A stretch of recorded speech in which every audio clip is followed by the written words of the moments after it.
दोस्तों, आज से लगभग 2500 साल पहले दुनिया में एक ऐसा साम्राज्य उभरा जिसने 3 महाद्वीपों को एक साथ जोड़ दिया।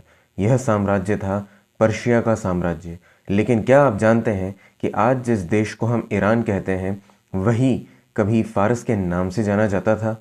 सबसे पहले एक सवाल समझना ज़रूरी है, ईरान और फारस में क्या अंतर है?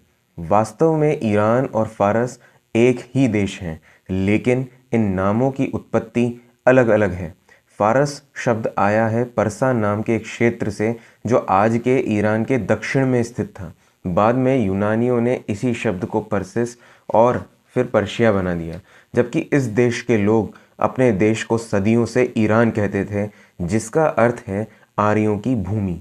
इसीलिए सरल शब्दों में अगर हम कहें तो ईरान देश का मूल नाम है, पर्शिया बाहरी दुनिया द्वारा दिया गया एक नाम है। 6ठी शताब्दी ईसा पूर्व में मध्य पूर्व की सबसे बड़ी शक्तियां हुआ करती थीं, असीरिया और बेबीलोन।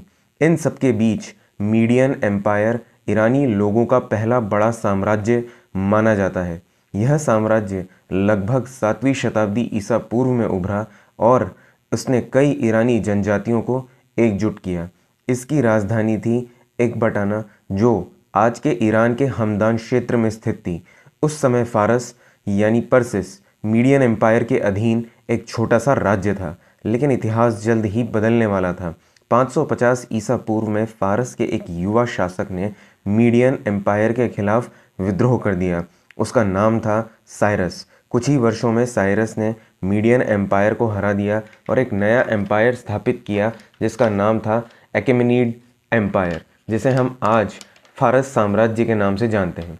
साइरस ने इसके बाद बेबीलोन और सेंट्रल एशिया के कई क्षेत्रों को जीत लिया। कुछ ही समय में फारसी साम्राज्य भारत की सीमा से लेकर मिस्र और ग्रीस तक फैल गया।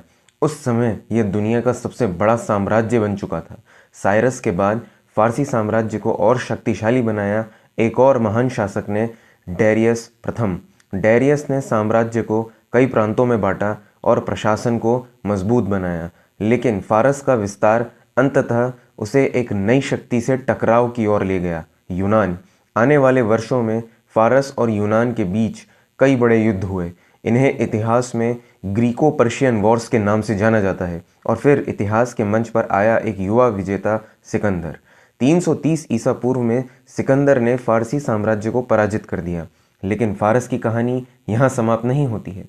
आने वाले 2000 वर्षों तक ईरान मध्य पूर्व की राजनीति का केंद्र बना रहा।